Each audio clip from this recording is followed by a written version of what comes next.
Cultura. Em Picos, 12 horas mais 18 minutos.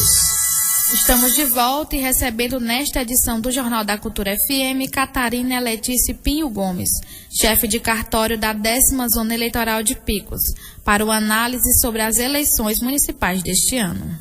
Catarina Gomes, boa tarde, bem-vinda aqui ao Jornal da Cultura novamente, né? Boa tarde, muito obrigada mais uma vez pelo espaço que vocês dão, Daniel Miliani, né? Isso, e o Paulo Holanda. E o Paulo Holanda sempre foram muito receptivos e tenho muito a agradecer mesmo a vocês. Uma parte do sucesso dessa eleição eu devo, né, aos meios de comunicação, em especial à Rádio Cultura. Vocês foram, nos permitiram, nos abriram muito espaço que ajudou muito no sucesso dessa eleição. A gente agradece pela referência e nos colocamos à disposição da Justiça Eleitoral sempre que for necessário para somar, especialmente nesses momentos eleitorais. E falando de Justiça Eleitoral, como é que foi o planejamento e organização das eleições de Picos neste ano? Houve algum desafio específico que ocorreu aí durante este processo eleitoral, Catarina? O desafio maior que a gente teve de início foram a grande quantidade de representações de uma coligação partidária contra outra. Então isso demandou muito tempo da gente. Nós tínhamos um prazo muito pequeno para analisar 188 registros de candidatura. Tudo isso dentro de um prazo bem pequeno, e paralelo a isso tinha que também fazer análise da tramitação de todas essas representações, que ao todo foram em torno de 40. Então, se somam aí com os registros de candidatura, tivemos aí, né, quase 250 processos para tramitar, fora essa logística mesmo mais administrativa, mais técnica, que é chamamento de mesários, a logística de distribuição, de recolhimento, mas graças a Deus deu certo. Catarina, e sobre os mesários, né, que na outra entrevista que você tinha vindo aqui, antes das eleições, tinha falado na dificuldade dessa adesão, como é que foi? E aí é o motivo maior da minha gratidão a vocês, que fizemos aqui, iniciamos uma campanha, vocês divulgaram, né, quando solicitei, e nós tivemos uma adesão muito boa.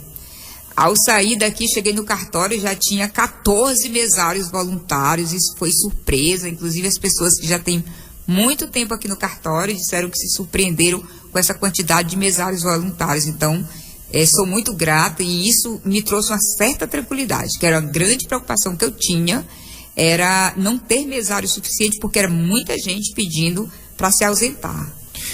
Chefe de cartório, Catarina, no que diz respeito à apuração, como é que se deu esse processo? Saiu dentro daquilo que é previsto, olhando especificamente a realidade local pela Justiça Eleitoral? Dentro do que é previsto, sim, a gente faz uma previsão, que essa previsão já vem do TRE. No entanto, para mim foi bem melhor do que eu esperava. Eu temia que fosse um processo mais demorado, mas assim, o saldo foi bem positivo. Isso inclui, por exemplo, a questão das urnas. Como é que foi a parte mais técnica de funcionamento? Todas transcorreram assim, atenderam aquilo que estava previsto também? Só tivemos uma intercorrência com a urna mesmo, no aspecto técnico, uma urna na localidade de Mutamba, que é município de Aroeira. Nos primeiros momentos essa urna travou, mas de imediato nós encaminhamos um técnico, um auxiliar de eleição, foi com a outra urna e fez a contingência, trocou, voltou tudo normal. Catarina, no dia da eleição, houve alguma intercorrência, alguma denúncia ou irregularidade? Como foi no dia do pleito? Muitas, mas já é esperado, a gente já se prepara para isso. A gente tentou contornar da forma mais célere, mais transparente possível, inclusive fiz vários vídeos para colocar nos grupos de mesário. A gente cria um grupo de mesários de cada um dos municípios para dialogar com eles. E tinha muita denúncia, principalmente em relação à fiscalização, que alguns estavam violando as normas. É proibido padronização na vestimenta, tinha muita gente com vestimenta padronizada. Era proibido ter o número da coligação ou do partido, o número do partido no crachá, alguns fiscais estavam. Então a gente, na medida em que vinham essas demandas, A gente ia elaborando áudios, vídeos e colocando nos grupos do mesário para que eles soubessem se comportar da forma mais adequada, ter a melhor conduta, para tentar resolver de forma mais harmônica. Dentro desse contexto de denúncia, a gente sabe que é um período muito tenso, porque cada um quer defender ali aquilo que acredita ser o correto dentro do processo eleitoral, claro, vendo também o seu lado, os seus interesses específicos. Como é que se dá o processo assim de filtrar essas informações, essas denúncias que chegam pela Justiça Eleitoral, ou chegam à Justiça Eleitoral? Então, a quantidade de pessoal é pequena, né, que fica para dar conta. Então, várias denúncias são idênticas. Então, a gente já começa por aí. São várias denúncias idênticas, então a gente vai filtrando já, colocando aquelas que são em comum.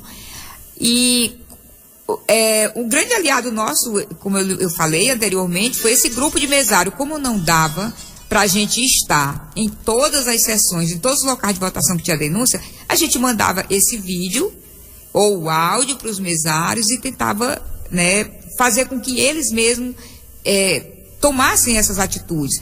Quando era mais grave, era uma quantidade maior, os ânimos eram mais acirrados, eu tive que ir pessoalmente em alguns locais, mas logo ali se resolvia. No final tudo deu certo. Catarine, como foi a participação do eleitorado de Picos nessas eleições? Houve muito comparecimento nas urnas? Foi dentro do esperado? Muito, inclusive Picos teve um índice de presença bem maior do que a média. A média de abstenção costuma ser 14%, e Picos teve menos de 12%, teve 11,96% de abstenção. Então, de 53.389 pessoas, eleitores aptos a votar, 47.006 pessoas compareceram. Então, só 6.383 picoenses que deixaram de votar. Então, superou as expectativas. Sim, sim. Mas, geralmente, eleição municipal, o índice de presença é bem maior mesmo. Aproveitando essa fala, falando especificamente para essas pessoas que não compareceram, considerando que houve aí alguma razão que justifique, né? O que elas devem fazer a partir de agora? Bem, eles têm 60 dias para justificar o voto. Eles podem se utilizar do aplicativo e-título. Quem tem o e-título se utiliza desse aplicativo. Tem também o sistema Justifica, que é direto no site do TSE, ou, por último, procurando o próprio cartório eleitoral. E, assim, ressaltar que nesses 3 casos, a pessoa precisa juntar um comprovante. No dia da eleição, que não estava no seu local de votação, se utilizava desses canais sem precisar mostrar um comprovante, porque o e-título, por exemplo, ele já identifica a sua localização. Então, quando você vai justificar o voto, o próprio sistema já identifica que você não está no seu município. Mas agora, como já passou a eleição, você precisa juntar um comprovante de que estava ausente do município naquele dia. Catarina, para a gente concluir aqui, outros dados desta eleição mostra aqui que 1.573 pessoas tiveram votos nulos, né? Uhum. E 578 votos em brancos. O que representa isso? Traz alguma preocupação para a Justiça Eleitoral esses números? Qual a avaliação da senhora a respeito desses números? Não traz nenhuma consequência, assim, esse número de votos nulos, até porque o percentual foi pequeno, né? 3,35. Há histórias de que uma grande quantidade de votos nulos ou branco pode trazer como consequência a nova eleição, mas isso não existe, não há embasamento legal para isso. E o único resultado prático disso é que esses votos nulos, eles não contam no cômputo dos votos válidos para poder fazer aquela distribuição do quociente partidário para eleger os vereadores. Mas não traz nenhuma outra consequência. Catarina, aqui para a gente encerrar, para os futuros pleitos, há algo que o cartório de Picos planeja aprimorar ou mudar na organização das eleições? Sim, a gente já está planejando desativar alguns locais de votação que não tem nenhuma condição, não é viável funcionar a sessão eleitoral, então a gente já vai desativar no sistema, procurar novos lugares e também mudar a logística de recolhimento de urnas, principalmente nos termos como Paquetá e Aroeira, que demoraram um pouco, a gente vai tentar aprimorar para que na próxima eleição seja paralela de Picos e ocorra tudo de forma mais rápida. Eu escutei de algumas pessoas, especialmente ali na 9ª Gerência de Saúde do bairro Ipueiras, reclamando de lá tem 4 sessões de votos, né? E das 4, 3 totalmente vagas e uma superlotada.